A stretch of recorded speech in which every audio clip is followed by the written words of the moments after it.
Il est 23h, bonsoir à tous, merci de votre attention. Tout de suite les titres à la une de l'actualité. Le président de la République, Alassane Ouattara, procédait ce vendredi 30 septembre à la signature de 2 décrets de nomination au titre du gouvernement. Kakou Wadja Léon Adam, nommé ministre délégué auprès du ministre d'État, ministre des Affaires étrangères, de l'intégration africaine et de la diaspora. Roger Charlemagne Da, nommé secrétaire général du gouvernement. On en parle dans cette édition. Pour la campagne 2022-2023 du cacao et du café, le prix marchand du kilogramme de cacao est fixé à 900 francs CFA, celui du café à 750 francs CFA. Ces prix connaissent une hausse. Le vice-président de la République, Tiemoko Méliet-Koné, en a fait l'annonce à l'ouverture de la 8e édition des Journées nationales du cacao du chocolat JNCC 2022. Et puis les tirs que l'on entendait ce matin dans la capitale du Burkina Faso, cédaient la place à la confirmation du coup d'État. C'est un coup d'État qui est survenu au Burkina Faso. Le lieutenant-colonel Paul-Henri Damiba n'est plus le chef de la transition. Le nouvel homme fort s'appelle le capitaine Ibrahim Traoré. Il prend les rênes du pays. Voilà pour l'essentiel.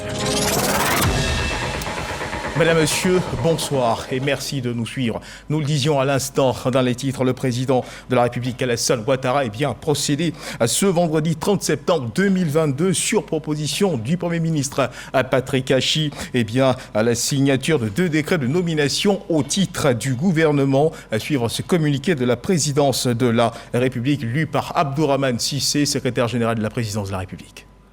Communiqué de la présidence de la République. Le président de la République, son Excellence M. Alassane Ouattara, a procédé ce vendredi 30 septembre 2022, sur proposition du Premier ministre, chef du gouvernement, M.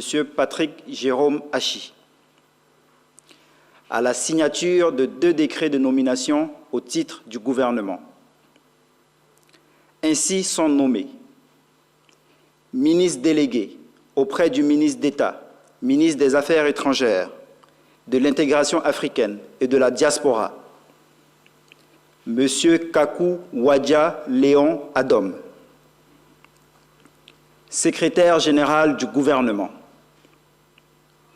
M. Roger Charlemagne Da, en remplacement de Mme Até Eliane Bimanagbo, nommé conseiller spécial du Premier ministre, chargé de l'administration du territoire. Fait à Abidjan le 30 septembre 2022. Voilà, Kakou Wadja Léon Adam, nouveau ministre délégué auprès du ministre d'État, ministre des Affaires étrangères, de l'intégration africaine et de la diaspora. Son portrait avec Alexis Ouadraogo. Léon Wadja Kakou est désormais ministre délégué auprès du ministre d'État, ministre des Affaires étrangères, de l'intégration africaine et de la diaspora. Âgé de 72 ans, ce diplomate de carrière aura pour mission principale d'épauler la ministre d'État, Kondia Camara, aux affaires étrangères. Pur produit de l'école ivoirienne, l'homme a fait l'université d'Abidjan où il a acquis une maîtrise en anglais, l'école nationale d'administration d'Abidjan, cycle supérieur, option diplomatie, des connaissances élargies plus tard à l'Institut international d'administration publique de Paris, puis au Centre d'études internationales de l'Université de Tokyo et enfin à l'École nationale d'administration publique du Québec. Habitué des couloirs des Nations Unies, l'homme est depuis juin 2018 ambassadeur représentant permanent de la Côte d'Ivoire auprès de l'ONU. En septembre 2017, il était ambassadeur secrétaire général du ministère des Affaires étrangères avec rang de secrétaire d'État. Bien avant, en avril 2008, ambassadeur extraordinaire et plénipotentiaire près la République fédérale d'Allemagne, la République tchèque, de Pologne, de Hongrie, de Roumanie avec résidence à Berlin. Une carrière entamée en 1977 où jusqu'en 1984, il était premier conseiller à l'ambassade de Côte d'Ivoire à Tokyo. Adam Léon Wadja Kakou parle 3 langues, l'anglais, l'espagnol et le japonais. Il est distingué officier de l'Ordre de l'Éducation nationale et commandeur de l'Ordre national. Et le gouvernement de Côte d'Ivoire qui a donc un tout nouveau secrétaire général, c'est l'ex-secrétaire général adjoint du gouvernement, Roger Charlemagne Da, qui occupe maintenant ce poste en remplacement de Até Eliane Bimanagbo. On retrouve Alexis Ouadraogo pour le portrait de ce magistrat hors hiérarchie. Roger Charlemagne Da, magistrat hors hiérarchie, est le nouveau secrétaire général du gouvernement. Titulaire d'un diplôme d'études supérieures spécialisé en droit de l'homme de l'Université d'Abidjan Cocody Sirap, d'un diplôme en droits fondamentaux de l'Université de Nantes, d'un master 2 en droit international et comparé de l'environnement de l'Université de Limoges. Il est aussi certifié de l'École nationale d'administration de Paris sur la thématique des politiques publiques. Roger Charles Manda débute sa carrière en qualité de juge de section adjoint à la section du tribunal de Danané, puis juge au tribunal de première instance de Daloa, conseiller à la cour d'appel de Daloa, sous-directeur à la direction des études de la législation et de la documentation au ministère de la Justice et des Droits de l'Homme, de septembre 2006 à août 2007, mise en disponibilité de la fonction publique, il est directeur juridique d'une multinationale. Retour en novembre 2007 et septembre 2008, où il est conseiller technique au cabinet du Premier ministre, département juridique. Sous-directeur à la Direction générale des droits de l'homme et des affaires pénitentiaires au ministère de la Justice et des droits de l'homme, il est ensuite procureur de la République près le tribunal de première instance de Korogo, avant d'intégrer le secrétariat général du gouvernement en qualité de directeur de cabinet, puis secrétaire général du gouvernement adjoint. Charles Manda est décoré dans l'ordre national, officier de l'ordre national et commandeur dans l'ordre de la fonction publique. Deuxième titre de ce journal pour la campagne 2022-2023 du cacao et du café. Le prix marchand du kilogramme de cacao est fixé à 900 francs CFA contre 825 francs CFA pour la campagne précédente. Il connaît une hausse de 75 francs CFA. Quant au prix marchand du kilogramme de café, il est fixé à 750 francs CFA contre 700 francs CFA pour la campagne précédente. Il est en hausse de 50 francs CFA. Ces annonces ont été faites par le vice-président de la République, Tiemokom Eliette-Koné, à l'ouverture de la 8e édition des Journées nationales du cacao et du chocolat, les JNCC, tenues ce vendredi 30 septembre à l'Eden Golf Hotel. Reportage. 900 francs le kilogramme pour le cacao.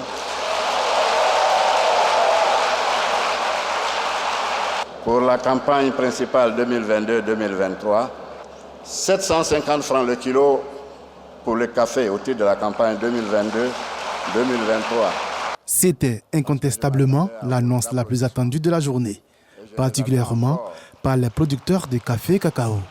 Invités spéciaux de cette 8e édition des Journées nationales du cacao et du chocolat, JNCC.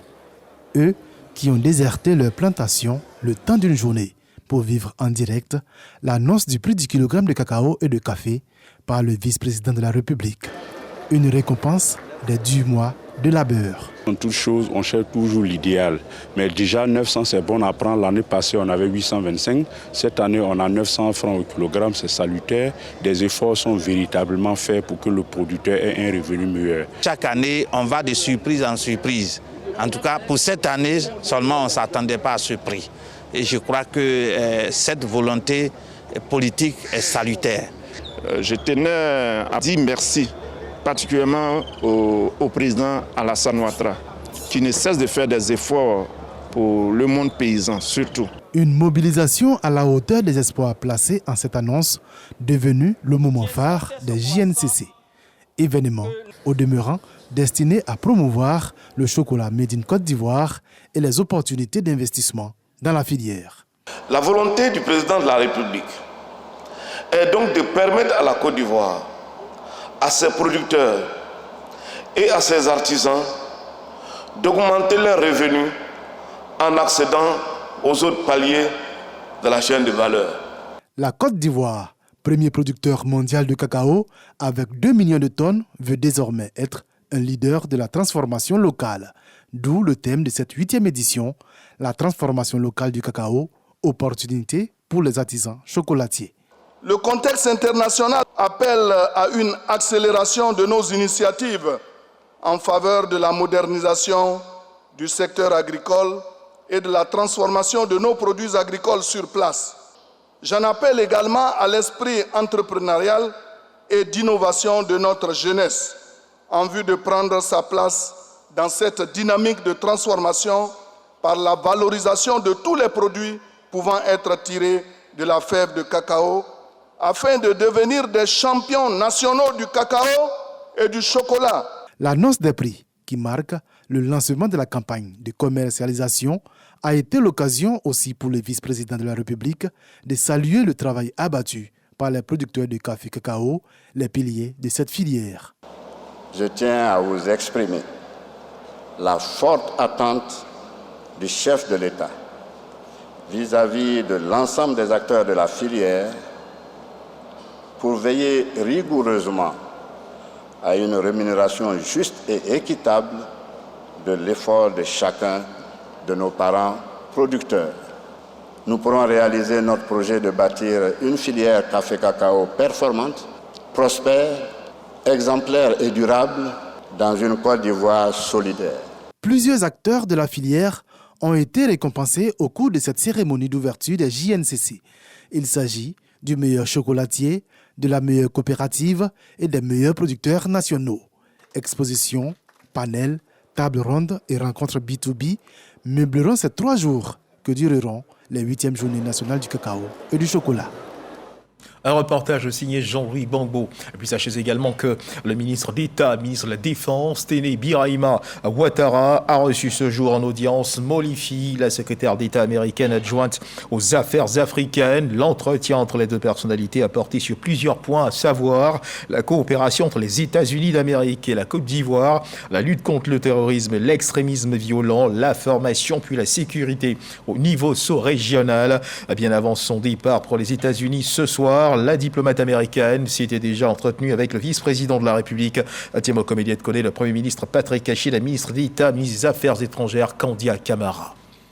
La maison du patronat dans la commune du Plateau a abrité la 3e édition du Forum de l'efficacité énergétique et des énergies renouvelables en Afrique. Présent à ce forum, le ministre des Mines, du Pétrole et de l'Énergie, à l'initiative de la Confédération générale des entreprises de Côte d'Ivoire. Ce forum se donne pour objectif d'explorer les opportunités de financement devant permettre d'accélérer la transition énergétique. Récit d'Espérance Jacalé, Jean-Louis Bongo. Énergétique. Quelles opportunités de financement en Afrique? C'est le thème de cette 3e édition du Forum de l'efficacité énergétique et des énergies renouvelables en Afrique. Ce forum va permettre de s'interroger sur les modèles économiques et garantir l'accès de tous aux ménages afin de promouvoir l'efficacité énergétique et les énergies renouvelables. Nous avons un certain nombre de localités en Côte d'Ivoire qui ne sont pas raccordées au réseau, mais pour lesquelles nous exploitons un réseau avec de l'énergie solaire, spécialement dans ces zones. Donc voilà, nous développons ce genre d'initiative et nous sommes à l'écoute en liaison avec le ministère pour pouvoir contribuer à ce que la Côte d'Ivoire soit vertueuse dans le domaine de la transition énergétique.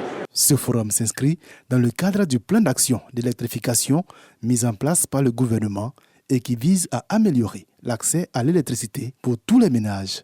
La Côte d'Ivoire, notre pays, ambitionne, sous le leadership éclairé de son Excellence M. Alassane Ouattara, d'être le hub énergétique de la sous-région afin de fournir à nos populations une énergie abondante, fiable et à coût compétitif, tout en respectant, bien entendu, ses engagements au plan national et régional. La cérémonie d'ouverture de cette 3e édition a été marquée par plusieurs activités, notamment des panels sur diverses thématiques, des visites de stands et des rencontres B2B.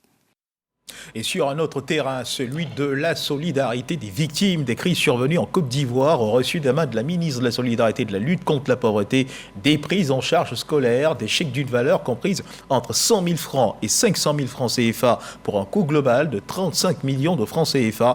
Au total, 272 chèques ont été remis à l'ensemble des bénéficiaires. Reportage signé Soleiman Donisangui et Franck Quadio. Ces gestes exprime en cette rentrée scolaire le soutien du gouvernement à l'endroit des victimes des différentes crises survenues en Côte d'Ivoire. 272 chèques sont alors remis à l'ensemble des bénéficiaires. Nous sommes beaucoup reconnaissants en l'endroit du président de la République, du gouvernement, de Madame la ministre de la Solidarité, parce que ce geste-là nous va droit au cœur pour dire qu'on n'est pas les rejetés de la République, les oubliés de la République. Pendant la crise post-électorale, j'ai perdu mes trois petits frères de mère et père. Ils m'ont laissé 12 enfants. C'est vrai, il y a eu des situations douloureuses que nous avons vécues. Mais la douleur, après la douleur, il faut avancer. Ce tenant de solidarité interpelle la représentante du Fonds au profit des victimes de la Cour pénale internationale. Elle affiche sa volonté d'accompagner le gouvernement. Nous répondons donc aux préjudices des victimes et des communautés de 13 incidents particulièrement graves qui sont passés entre 2002 et 2011. Notre programme, à côté de celui du gouvernement, qui court depuis 2 ans et continuera encore pour 1 année. Miss Belmonda Dogo, la ministre de la Solidarité et de la lutte contre la pauvreté, rassure les victimes de soutien du gouvernement. D'autres ont perdu la vie, d'autres ont perdu un autre chair, d'autres sont amputés. Et il était important pour le président de la République d'être aux côtés de nos parents victimes. Aujourd'hui, nous avons la remise des kits scolaires pour permettre aux enfants des victimes de pouvoir être scolarisés, permettre aux victimes de répondre aux attentes des enfants en termes de scolarité. 5 millions de francs CFA pour les activités génératrices de revenus, 259 prises en charge pour les enfants des victimes et 3 prises en charge à renouveler sont remis aux bénéficiaires qui n'ont pas manqué d'exprimer leur remerciement. Mercredi dernier, la Commission d'accès à l'information d'intérêt public et aux documents publics, la KIDP, a célébré l'excellence à l'occasion de la Journée internationale de l'accès universel à l'information. Grande lauréate de cette édition, la Direction générale des marchés publics, sacré meilleur organisme et meilleure direction générale pour l'accès à l'information publique. Plusieurs autres structures ont été honorées de distinctions. La Haute Autorité de la Bonne Gouvernance, le ministère du Budget et du Portefeuille de l'État. Serge Pacom-Didi, Alexis Ouedraogo. Pour la Journée internationale de l'accès universel à l'information, la KIDP célèbre l'excellence. L'accès à l'information d'intérêt public est un défi continu. Et nous devons, chacun à son niveau de responsabilité, nous en imprégner suffisamment pour influencer positivement notre environnement de travail. 67 sites web des ministères, structures de gouvernance, direction générale et mairies ont été évalués sur la période du 15 mars au 31 août 2022. Grande lauréate, la Direction générale des marchés publics, prix KIDP du meilleur organisme pour l'accès à l'information et également prix de la meilleure direction générale pour l'accès à l'information publique. En tant que structure de l'administration publique, nous sommes tenus par l'obligation de redevabilité qui est celle de rendre compte de tout ce que nous menons comme activité. Et quand nous nous engageons dans la transparence qui est chère dans le domaine des marchés publics, nous sommes obligés de rendre compte de toutes nos activités par la production de tout ce que nous faisons pour le compte des usagers. Autre récipiendaire, la Haute Autorité pour la Bonne Gouvernance, prix KIDP de la meilleure structure de gouvernance pour l'accès à l'information et prix d'excellence KIDP, le ministère du Budget et du Portefeuille de l'État. Nous apprécions le prix et aussi le fait d'avoir contribué, parce que nous partons de rien. Aujourd'hui, disons le travail, notre labeur nous a donné ce prix. C'est un sentiment de fierté. Les prix KIDP, c'est aussi la promotion des grands genres portés par le réseau des journalistes pour l'accès à l'information, passé au filtre d'un jury de professionnels présidé par Abiba Dambélé Saoué et Mam Kamara. Traoré Thié Mélangé est reconnu grand vainqueur. Cette 4e édition de la cérémonie de remise des prix KIDP est celle de l'innovation avec l'arrivée du prix spécial Ngolo Koulibaly pour récompenser la meilleure production journalistique sur l'accès à l'information, la prévention et la lutte contre la corruption et les infractions assimilées. Prix remporté par Fatou Silla, journaliste à Fraternité Matin. Notons qu'intelligence artificielle, gouvernance et accès à l'information était le thème de cette 7e édition. À suivre à présent l'évolution de la Covid-19 en Côte d'Ivoire.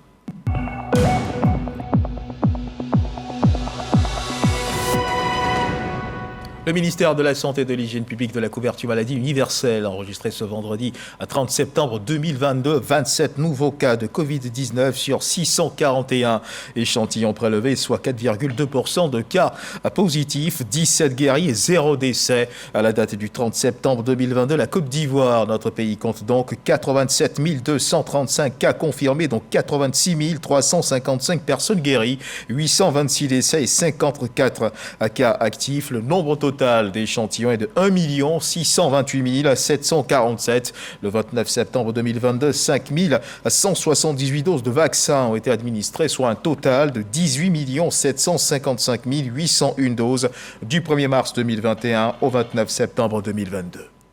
Le directeur de la coordination des transports terrestres et des relations extérieures était l'invité de la tribune d'échange dénommée Tout savoir sûr, organisée par le CICG, le Centre d'information et de communication gouvernementale. À cette tribune, il s'est exprimé sur les nouvelles mesures prises par le gouvernement pour assurer la fluidité et la sécurité routière. Au chapitre de son intervention figuraient également les nouvelles contraventions du code de la route. Prunella Assoumou, Walter Amadou Ouattara.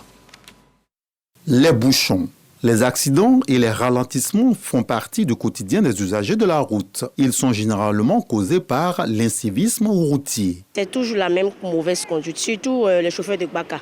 Ils conduisent très mal. Ça fait que moi j'ai très peur lorsque je veux monter. Je ne monte même pas dans les Gbaka. Et vraiment on conduit, mais ce n'est pas fiable. Parmi nous font n'importe quoi. Et nous-mêmes quand on conduit, ça nous fait mal. Ça fait mal. Alors que le taxi, on est professionnel. Donc quand c'est comme ça gagne nos noms. Donc si l'État avait envoyé des choses pour vraiment mettre en règle la conduite, je pense que ce n'est pas mauvais. Relativement à ce constat, le ministère des Transports monte au créneau avec la mise en place d'une réforme. La composante majeure porte sur les nouvelles contraventions du Code de la route. Le sujet alimente les discussions de la tribune hebdomadaire du Centre d'information et de communication gouvernementale CICG.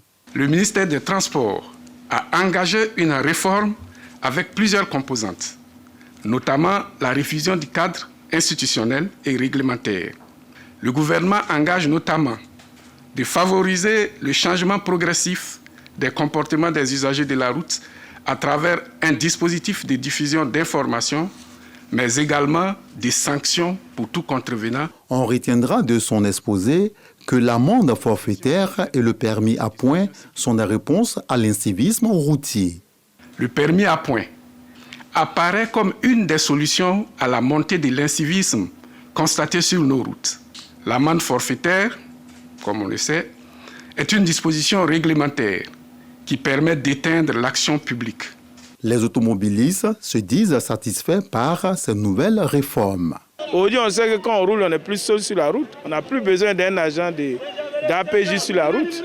On sait qu'il y a des caméras qui sont là. Donc ça fait qu'il y a un peu de prudence et ça améliore un peu les conditions de conduite. Il y a des avancées. En ce qui concerne la vidéo-verbalisation, plus de 5 millions d'infractions ont été enregistrées de septembre 2021 à août 2022, dont 2 millions de cas d'excès de vitesse. Dans la région de Bouaké, une activité est en plein essor. Il s'agit de l'élevage d'escargots, une activité dite rentable et moins pénible. Un projet intitulé Un jeune, une ferme d'escargots est d'ailleurs expérimenté dans plusieurs villages de la commune de Bouaké. Soro Corona nous en parle. Joël Kouna, restauratrice, ne trouve plus d'escargots sur le marché. Pour satisfaire la clientèle, Joël est obligé de se rabattre sur les licicultures pour se ravitailler. Elle est dans le village de Kwangbambo pour signer un partenariat avec un producteur d'escargots. Les fermes, là c'est sûr. Parce que de nos jours, dans les forêts, ce n'est pas évident. Et puis c'est cher sur le marché. En temps, dans les fermes, je pense bien qu'elle peut me ravitailler à tout moment. Elle peut compter sur moi parce que la ferme contient beaucoup d'escargots ici. Il y a d'autres qui sont prêts à être consommés. Les licicultures, l'élevage d'escargots connaît un essor dans la commune de Bouaké. À Alokokro, Benjamin Koufi s'est aussi lancé dans cette activité. L'escargot se nourrit de tout ce qui est en bouche. Feuilles de papaye, taro, patates, salade, sauf le sel qui est très facile. Ça ne me prend même pas, ça ne m'occupe pas trop. Quand ils ont leur nourriture, moi aussi je vais à d'autres occupations. Ramassés en grande quantité dans les forêts en saison pluvieuse, les escargots sont désormais rares. L'élevage reste le seul moyen efficace pour la préservation de cette espèce animale. Les feux de brousse, les produits qu'on prend pour pomper les villages, les champs, font que l'espèce est en train de disparaître. Donc l'élevage est primordial. Aujourd'hui, quand nous voyons un peu l'élevage de moutons, il y a l'odeur. L'élevage de poulets, il y a l'odeur. Mais l'élevage d'escargots, ça n'a pas d'inconvénient ni d'odeur pour la population. Moi, je pense que c'est l'élevage essentiel. À partir de 1 an déjà, tu peux vendre les escargots. Un seul escargot peut pondre jusqu'à 400 œufs. Si tu as une ferme qui contient au moins 200 escargots, si tu prends un prix forfaitaire, tu peux faire du cadeau aux gens. Venez prendre à 100 francs, 100 francs. Imagine-toi 40 000 escargots multipliés par 100 francs, ça te fait combien de millions? Les jeunes ne sont pas les seuls à s'y intéresser. Ce projet-là, ça a été dans ma cour, dans mon village. Je suis très content. Je suis malade, mais en tout cas, avec ça là, je suis un peu guéri. Face à la multiplication rapide des escargots, le problème d'agrandissement des fermes s'impose. D'ici 6 mois, les escargots ne peuvent pas contenir les différentes fermes. Le premier adjoint au maire de la commune de Bouaké, Paul Dakio, qui soutient le développement de l'héliciculture, appelle la jeunesse à s'intéresser à cette activité. L'héliciculture est aujourd'hui la voie pour sortir les jeunes de nos villes de la précarité. Donc nous les encourageons à embrasser l'héliciculture. À terme, ce sont plus de 200 jeunes qui seront installés. De ce projet, les jeunes s'engagent à faire de Bouaké la première zone de production d'escargots en Côte d'Ivoire. Et loin des champs de production d'escargots, intéressons-nous à présent à l'industrie culturelle. Direction Accra au Ghana, 15 opérateurs économiques culturels de l'Afrique de l'Ouest ont pris part récemment donc à Accra au Ghana, la deuxième université d'été organisée par le programme ACP UE Culture. Au cours de cette activité qui a duré 10 jours dans la capitale ghanéenne, ces opérateurs ont été formés à la mise en place d'entreprises culturelles pérennes dans leurs différents pays. Issa Chonoyeo, envoyé spécial à Accra au Ghana. Accra, la capitale ghanéenne, a abrité au mois d'août dernier la deuxième université d'été du programme ACP UE Culture. Un programme initié pour aider les industries créatives de l'espace ouest africain à être viables et pérennes. Pendant 10 jours, les promoteurs culturels de l'Afrique de l'Ouest ont partagé leurs expériences et bénéficié du renforcement des capacités d'experts venus pour la circonstance. Au cours de cette deuxième rencontre des opérateurs économiques culturels de l'Afrique de l'Ouest, la ministre de la Culture et de la Francophonie de Côte d'Ivoire, Françoise Remarque, intervenant par visioconférence à l'ouverture, a mis l'accent sur le retour des œuvres culturelles et encouragé la coopération sud-sud. Le responsable du programme ACP UE Culture, Abou Kamati, intervenant au nom du consortium Institut français et Institut coréen de Ségou au Mali, au terme de l'édition 2022 de l'université d'été, a indiqué que d'autres fonds sont disponibles pour les opérateurs économiques culturels pour 2023. Le prochain appel aura lieu au mois de février-mars 2023, prochain donc, permet à nos opérateurs de bénéficier d'un accompagnement d'environ 90 000 € maximum. Ce fonds permettra à ces opérateurs-là sur 3 ans de mettre en œuvre leur projet, lequel projet devra être mis en œuvre avec un partenaire français. À ces fonds s'ajoutent aussi des fonds africains disponibles au niveau de l'Institut coréen de Ségou pour les promoteurs culturels ouest-africains. Cette deuxième université d'été d'Accra a été l'occasion pour les participants, en dehors des séances de formation, de visiter un musée et une galerie. Et toujours au chapitre culture de cette édition, sachez qu'à l'initiative de l'UNESCO, 193 délégations venues du monde entier sont présentes à Mexico, capitale du Mexique. Ces délégations réfléchissent sur les nouvelles politiques culturelles et le développement durable, ceci à l'occasion de la conférence mondiale dénommée Mondiaculte 2022. La cérémonie d'ouverture est bien si tenue en présence de la directrice générale de l'UNESCO et de la ministre ivoirienne de la Culture, Françoise Remarque. Mamadou Kouassi, notre envoyé spécial à Mexico. Une performance artistique du groupe Tengo Un Sueño soutenu par l'orchestre de l'école Carlos Cabes du Mexico. Une prestation pour ouvrir officiellement le Mondiaculte 2022. La conférence mondiale sur la culture et le développement durable. La deuxième du genre après celle de 1982, tenue dans cette même ville de Mexico. Pour cette édition, 193 délégations sont présentes pour réfléchir sur la politique future de promotion, de préservation, de valorisation de la culture qui doit être un vecteur de paix dans un monde menacé par l'insécurité. Maintenant désormais ce mouvement culturel universel pour construire un monde plus juste à partir de nos différences. La diversité culturelle est le point d'union. Elle est la force et non la difficulté à surmonter. C'est la meilleure toile pour la liberté créative, pour l'imagination et la création. pour un développement durable de la culture.